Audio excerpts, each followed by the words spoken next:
it was our target to reach over 30% of protein, which we have.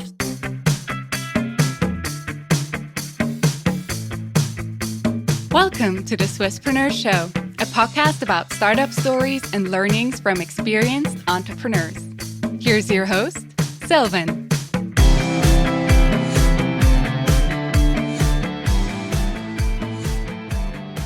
And a very well welcome to the Swisspreneur Show. It's a pleasure to have you here today. Thank you very much for the invitation. It's a pleasure for me to meet you in person and to be here and to let me talk about my project, Knecker. Absolutely. You are the co-founder and CEO at Knecker, a startup which produces protein-rich vegan crackers and is already in the Swiss market for about 1 year. So we're going to talk all about that, how you actually ended up starting your own company. But before, we would like to talk about your personal background. You studied economics and mechanical engineering at the Technical University of Berlin. Why did you actually combine the two subjects? In fact, the studies are called economic engineering, and I have studied this because and graduated as a diploma engineer. And why I did it? Because I was already fascinated of the energy industry and all the relations and systems which are there involved. My father was already a mechanical engineer and working in the power plant industry. So I grew up with the knowledge about resources and environmental impacts of energy consumption. So this was a very bright study, and I learned a lot about energy and energy consumption. Yeah, and actually makes a lot of sense. Before you actually became an entrepreneur, you also built your career around power plant projects with a focus on CO2 reduction. Why is this so important to you, the whole also climate effect, climate change and CO2 reduction? I mean, climate change, why this is important, I think this answer we all already know, because the problem is the CO2 concentration in our atmosphere, and we have to lower this. And power plants are the biggest CO2 producers, so the conventional fired power plants. So I was very interested to work in this industry and to see how do people decide and how they plan and how we can we can higher the efficiency to have a less CO2 emissions. Mm-hmm. Yeah, so this was why I was very passionate in this industry. But I mean, many people know that this is an issue, right? That we do have to act there. Yeah. But very few then actually say, I want to change something. So why did you decide to go down that path and say, hey, I get active in the power plant industry because I really do want to change something?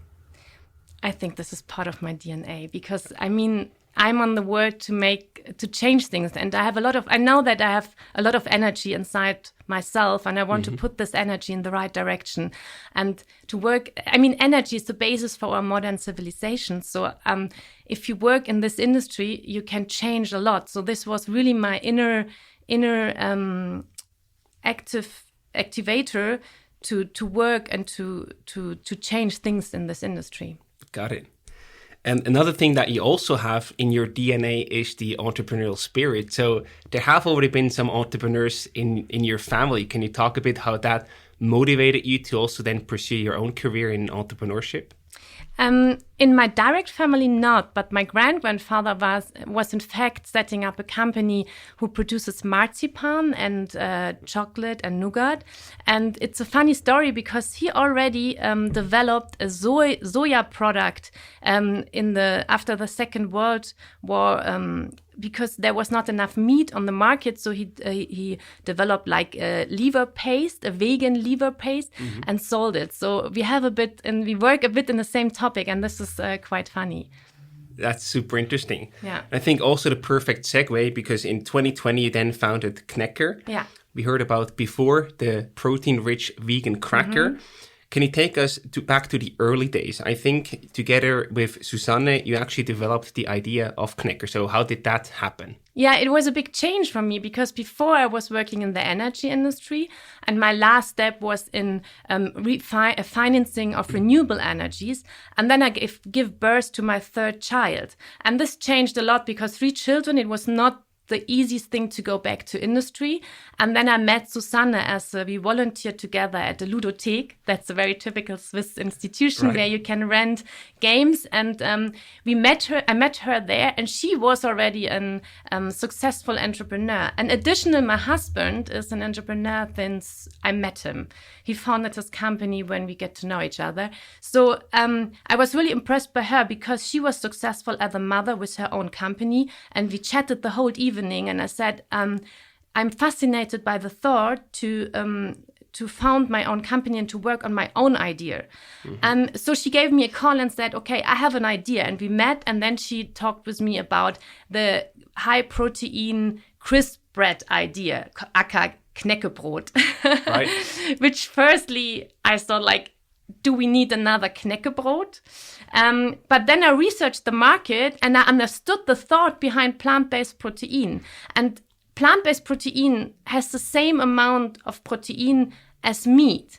And if you eat it directly instead of feed it to animals, and the animals produce a lot of CO2 by farming them, so this is one pillar of the one pillar to reduce our CO2 emissions. And I was so excited about it. So I said, yes, let's do it, but let's do it not as a Kneckerbröt. Let's do it as a snack, because then you can take it with you and you have it all the time in your handbag, in your rucksack, and you can. It's an easier way to offer plant-based proteins. Yeah, this was the start. That's fantastic. And I can tell from the sparkle in your eyes, you're really enthusiastic and motivated to put that idea into practice. Yeah, but this was a long way. We were baking and we were counting that we get the same values, nutrition values as meat. So it was our target to reach over 30% of protein, which we have. So today, the cracker has in fact the same amount of protein. And this is the first soya-backed cracker worldwide. If you Google it, there are not many people who work with this. And you have to find also a bakery procedure to get this nutrition values into a product. Without conservatives, without added sugar, just with nature ingredients. So we really developed a lot before we had a product ready to eat and to produce. How did you get to that point? Because that's an immense challenge to solve, right? First of all, to get to that protein level in a snack. And second of all, to also find a producer who can produce it in a good way and also in a sort of cost-efficient way. So how did that happen from idea to the first sellable product? It's really, you start with an idea and you have some things given, ingredients, or how do you want to concept it? But for sure, you're right. You have to find a receipt, you have to find a producer, you have to find a packaging, and we are ambitious in every way because we want to be sustainable, we want to be fair, we want to have our ingredients where we know where they come from. It was a lot of work. We need more than 1.5 years and a lot of research to put all these things together without any sales, just to put a product and make the right declaration and everything like this. But at the end, we had it. And the funny thing was when COVID started, we said, okay, now this is the point. We start with an online shop and we are ready to sell. And we find a very good producer also in Switzerland. We produce in Solothurn with integrative working spaces, and the people are very convinced of our product, and we have a really good relationship, and so we grow together. Let's say it like this. Fantastic. And, when you actually first talked about this business opportunity with Susanne, did it strike you that this can be like really something big, something that you definitely want to work on, or did it take some time until you were convinced that you do want to go down that path? I mean, what I said, the first moment was, a Kneckerbröt is not like a chocolate or something. First you think it's like, is it an attractive product? Is it saleable? But the idea behind this plant-based protein, this was really the driver for me, because when I researched it, it's something like in EU you have projects who finance development on plant-based protein. It's really not just my idea. It's not just a trend. It's a solution to feed the world, because with a growing population we can't get our proteins through meat. So we need much more products. So it's not just the Knecker. There are many products to jump on the market, but they are still not enough, because the people need the chance to choose and different opportunities to change. And they don't have to change their whole meat consumption. It's already enough if they change a part of their consumption, and that they start to think about, instead of eating drinking milk or eating yogurt or eating and meat, I eat today a salad with Knecker or an apple with Knecker, because it's like plant-based protein is not as vitamin C. You cannot eat it as an apple very easy. Usually plant-based protein is binded in beans or peas or nuts. So you have to do something with it. Do you have a lot of shakes or things like this? But something what you really can just open and eat it. This, we need more offers for the customers. Great. So now we also fully understand why vegan makes a lot of sense in terms of the environmental impact that you can have there. Yeah. But why do you focus on the protein-rich segment too? You could also have just made a regular snack without having too much protein in there. Why is protein an important part of your product decision? Because the human body needs protein. And especially if you stop to eat, if you eat as a vegan or if you eat vegetarian and less meat proteins, you have a gap of proteins and you have to eat some proteins. So you need a source for this. So that's why we jumped on it and said, okay, and we have the declaration vegan on our product. It's not because our target customer group is just vegans. I mean, vegans for sure, they understand from the first thoughts why we have this product. But we also want to give the customer a clear declaration. This is an animal-free product, and it has, on the other side, also the same protein content. So if you eat one of my little small pocket size, you get 10 grams, and if you eat the big size, you have 40 grams. And it's depending on the weight of your body, but it's between 50 to 80 grams a day. So you see, you can half of your proteins solve when you eat one of the packages. So you don't have to eat every day my Knecker, but it could be once a time, a really good alternative. Yeah, and I also like the fact that it's a snack, because often we are hungry if our protein hunger is not saturated. Absolutely. And I think that's also a very nice thing. I'm hungry, so I eat a bit of protein and then I'm saturated again. Absolutely. I can tell you it makes a difference if you, for example, be hiking in the mountains and you are hungry if you eat proteins or if you eat just Kohlenhydrate. Yeah, carbs. Carbs, or if you eat just carbs or something with a lot of sugar, you will feel it. When we were skiing in the winter and through COVID, everything was closed. With my family, we eat just the Knecker, my children, and it gives you really a lot of energy for a long time. Yeah. Fantastic.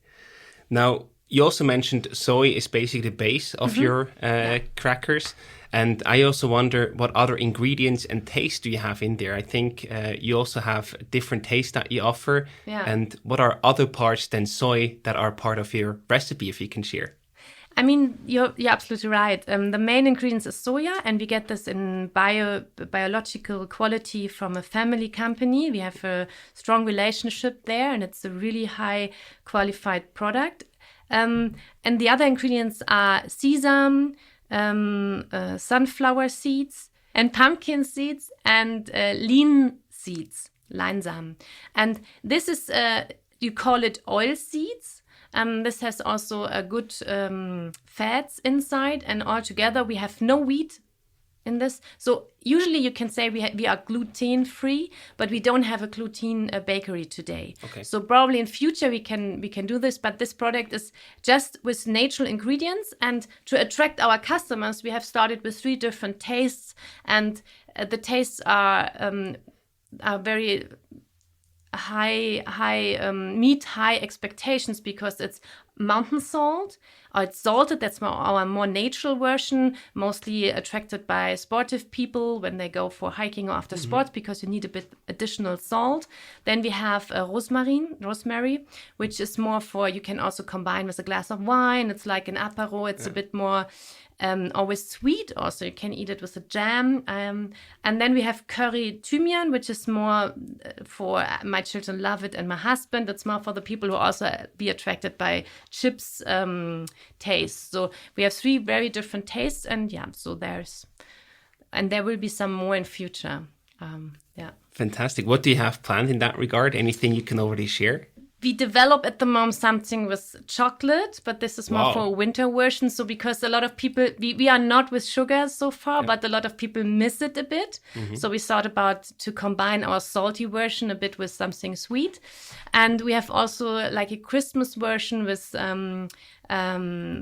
spices you usually have around Christmas. So it's also a bit sweet, but it will be always vegan. I'm getting hungry now. So I think it's best to talk about challenges that I get a bit distracted. Yeah. So you launched your company in 2020 in the midst of the corona pandemic. Looking back, was that a bad timing or a big challenge for you to actually start a company then? It was a big challenge, and we started in 2 steps. The first step was we started with a proof of concept phase under the umbrella of the company from Susanne. And there we developed before Corona, and we started when Corona was, the first phase was over. So it was summer, and remember summer last year, everyone was coming back to life. They opened the shops. So the first 2-3 months was great because everyone was very open, enthusiastic, back to life. So I found a lot of shops who are interested to sell my Knecker. And we started also with a strategy to have smaller owner-operated shops, so I get a directly feedback and to see which kind of people like the Knecker. And then the autumn comes, and remember the autumn comes, so the corona cases are rising. So this was a big challenge because over winter, probably half of my shops were closed. And they had my Kneckers in, and I felt with them because they can't sell anything. And also it was a lot of uncertainties, like are the mountain districts open, is skiing allowed or not? So it was a difficult phase to find out, are Knecker good by selling when they are in the shop, or is it because the shops are closed? But anyhow, to say we have a rising sales, and we have a very good feedback. So, and I'm very enthusiastic about my Knecker. So I think it takes a bit of more time, but it's the right product for the right time and for the right people, because the Swiss people love to be outdoor. They love sport, and they are hungry. And I mean, this is what Knecker is for. Absolutely. So during the COVID pandemic, did you then see any shift, from your offline distribution channels to your own online shop, or how do you manage that? I mean, the online shop was getting a big boost, and we just not only sell over our online shop. It's the second pillar is Instagram and Facebook, because we have an Instagram account. We have more than 1,000 followers today, and they also lead a lot of sales to our online shop. So this is one thing. So we have, and retail is still important, but additional, we are listed in other online shops like Food at Home in Bern and Zurich, or Hello Zurich has a very good online shop. And there we have really a lot of sales, because a snack is always an add-on sale. Or Stash, we are listed at Stash. I mean, they deliver in 10 minutes, and they really sell a lot of Kneckers. So I'm happy with this additional online sales. Great. Before we continue with the show, we would like to introduce you to our new partner, Nuco. Nuco helps founders navigate the paperwork that starting a company involves. From the first consultation all the way to the commercial register, Nuco has helped more than 900 entrepreneurs start their company, and they do so at highly competitive prices. To find out more, visit nuco.ch/Swisspreneur. Again, that's nuco.ch/Swisspreneur. And now, on with the show. I also wonder, when you first built your distribution channels, you actually did a lot of testing. You went to different industries, to different smaller shops. What was your strategy there, and what did you actually learn from it? I mean, I thought about if before I start with big retail shops, I want to really test my product. So before we started to sell them, we had like 25 to 50 people who tested them, and we get all the feedback also with our packaging. And then we decided to go to smaller shops because we get we are closer at our customers. We get a better feedback, and we see where our product is fit in. So, for example, we are in mountain resorts, and we are in restaurants, takeaway restaurants. We are in sport shops. We are working with yoga people. So we have different kind of target groups, and then we see who is nature attracted by our product. And this gives me today a very good feeling where I can scale up. And also we are in unpacked shops. We're going to talk about the packaging in a second. Before we do so, just one follow-up question there. When it comes to the different segments that you have, is there any specific, the most attractive target client or target segment for you at this moment? It's definitely the outdoor, active, sustainable, interested people between 20 and 55. Okay. It's divided between women and men. It's funny because we have we have men between 20 and 40 and women between 25 and 45. So there's a bit different between the age. But sport attractive people are the most interested in my product. Yeah, and I can imagine the protein part from vegan sources is a very attractive USP in that regard. Yeah, for sure. And to have an alternative and to have also a new snack on the market, which is not produced by the big companies, so always produce the same. So there's someone behind it also. I mean, you can on my homepage, I'm the producer of this product, so it's right. Yeah. In that regard, to also scale these operations at one point in time, maybe you already do it, you also need some performance marketing, I could imagine, to really drive traffic and conversion to your online shop and also invest into brand building. How do you see that? Do you already do anything there, or how do you plan to tackle these challenges in the future? Yeah, I work at the moment. I work a lot with external partners, but in the very close way. So I just work with a lot of very good women I work with, and I just started now with someone who helps me with Google Ads and Instagram, because before I did the most things by myself. So I love to start the things by myself, but I know that I'm not good enough as an expert. So then as soon as I'm on the point where I say, now I need an expert, I get someone additional on in my team. And for sure, this is important today because social media, and I think this is the most growing sector to make advertisement. Yeah. You also mentioned packaging before. So packaging, when it comes with your mission, right, to focus on the environment, to really also make a change happen in that regard and support the CO2 reduction on the planet, you also need to be very aware of the packaging. So how did you solve that problem?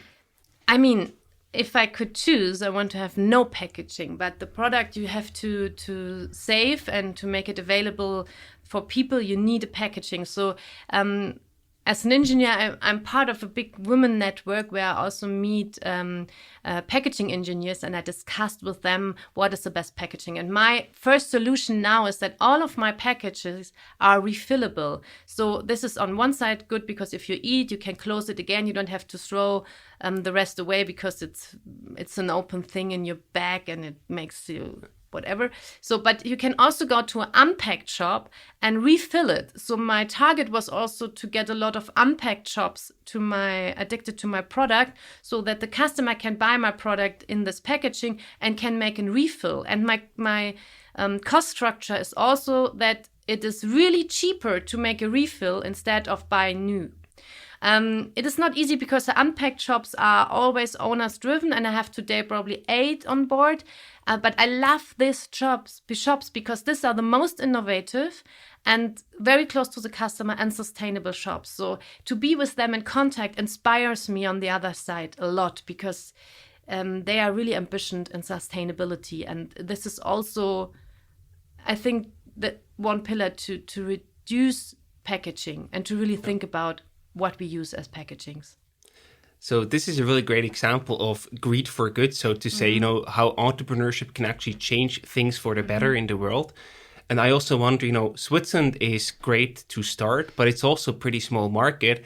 And if you were to roll out to other markets, to Germany, for example, you could have an even bigger impact. So in that regard, do you think that Switzerland is too small of a market for you in the long term, or how do you see that? I'm half German and partly Swiss, so I started now in Switzerland because I live here, and I start where I live and where, but I also think it's very attractive to go to the Austria and Germany for sure.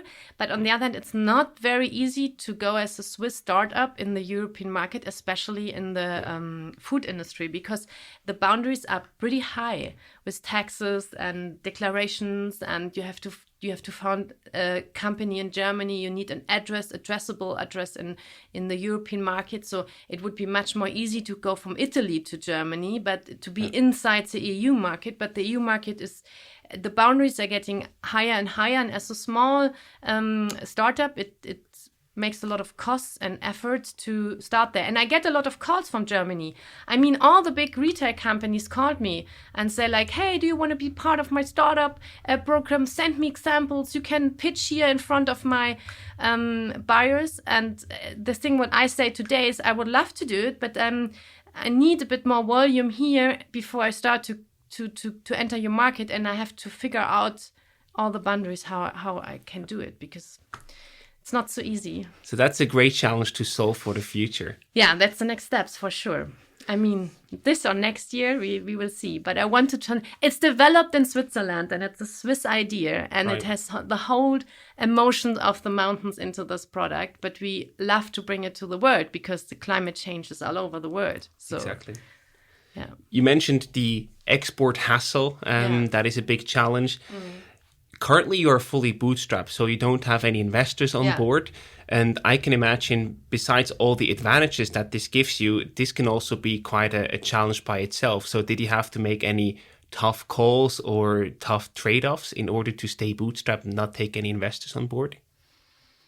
It was my decision to start not with investors, and because so I can really have a look at the sustainability, and I can the operating everything by myself, and I can better start with the startup phase. But for sure, in future, I have to build up an investor structure to bring it and to increase the product, and or to search. It must be not just a finance investor. I can also think about an impact investor.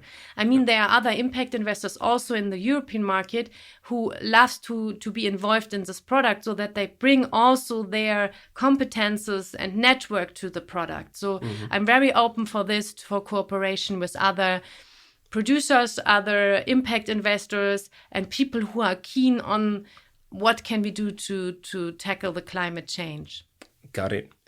And in that regard, I wonder, the food market is usually very competitive. So I'm sure you also have competition or even copycats that you have to deal with.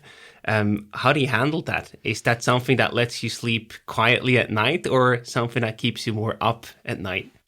First of all, every copy is a compliment. If I started, and I know I was the first with the soya product, I was the first who had over 30% of protein. And if someone brings a product with over 31, the first is I'm laughing about, because I did the right thing. And it shows me that others like it. And I'm so deep in this topic, so I see what kind of things they try to do and what things they did wrong. So yeah, but on the other hand, sure, we will see it. There will be always competition, but if you work every day honestly and ambition on your product, I think the good ones will rise. So I'm not so much afraid of this. And I like the statement, that first of all, it's a compliment if someone copies your product. I think that's the right approach to take. But I can also imagine it's not always easy on a psychological level to also see it that way. Was that ever a challenge for you?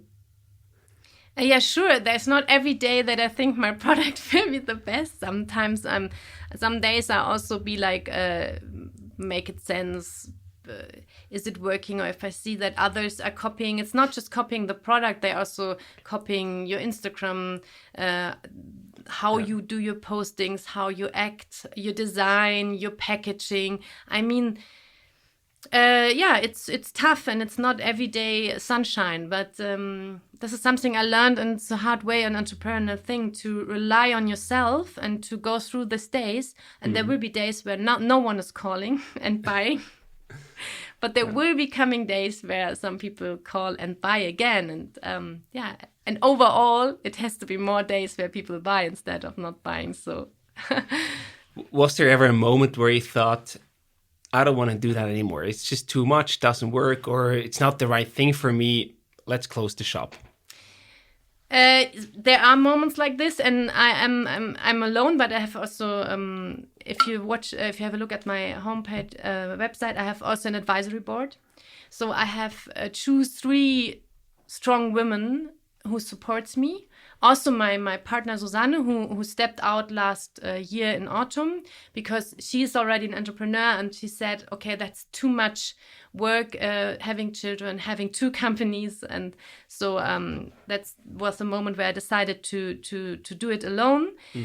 But I can't do it alone, because there are days where I'm a bit hopeless, and then I have this strategic advisory board, and I can have a coaching call with one of them. So I have, for example, Yvonne Piech. She's experienced in the food scenery in Switzerland and also worldwide. She knows very well what I'm doing. Then there's also Sophia. She's an entrepreneur with 3 children in Germany. She's very popular in Germany because she built up a company as an engineer. It's not in the food industry, but she's an experienced entrepreneur, and she was going through all these phases. And when I have a coaching call with her, she told me something like, have a look back what you reached. So this is very good. Every time when I call with you, you are one step further. So because when you're a self in your company, you sometimes lose the big picture. Yeah, you always see the next challenge, the next problem to solve, and forget what far away you have actually already come. And you always compare with the better ones. That's right. But I mean, that's also fine, right? That's your motivator to keep pushing, keep going, doing it better. So I think it's a necessary evil to push yourself and to reach higher levels. But at the same time, it's also important to take time and reflect and be grateful for what you've already done and accomplished. There are days to celebrate, and there are days where you have to take and think, okay, tomorrow is the next day. We will see if someone else. Yeah. I mean, that's the beauty of entrepreneurship. It's ups and downs, but once you have some ups, they are so much higher than in many other things. I mean, the ups could be great. Yeah. So let's also talk about the current status and the future. So Knecker is a little more than a year old. You are available in 50 shops. What is your verdict for now? Like, how happy are you? How far you've come so far? I'm happy with the start and with the development, but now I'm on the point where we have to get one step further. So we try to get in a bigger retailer, and we are in talks about it. And on the other hand, I have to lower also my production costs, because I started with small batches, and small batches are always in production costs higher than you have not so much margin in your product. So there are different sides I work at the moment. So on one side, we lower a bit the production cost, and on the other hand, we higher the sales. And that's the easy way to... It sounds very easy, but in fact, it's a lot of work to do it. Yeah. And what are your plans for the next few years? Where do you want to go? We heard, new product launches, expansion to potentially Germany. What else do you have planned, or what's your top priority? My top priority is now to be a bit more scalable, to have more production capacities, and also to organizational growing. So get people on board and to define better the company. And additional, probably step by step, I would say a proof of concept in Germany, and then probably we'll see what kinds of opportunities comes. Fantastic. It depends a bit of how fast I get a strategic partner. We are already in discussion, so it could get very fast, but opportunities are always first Right. opportunities.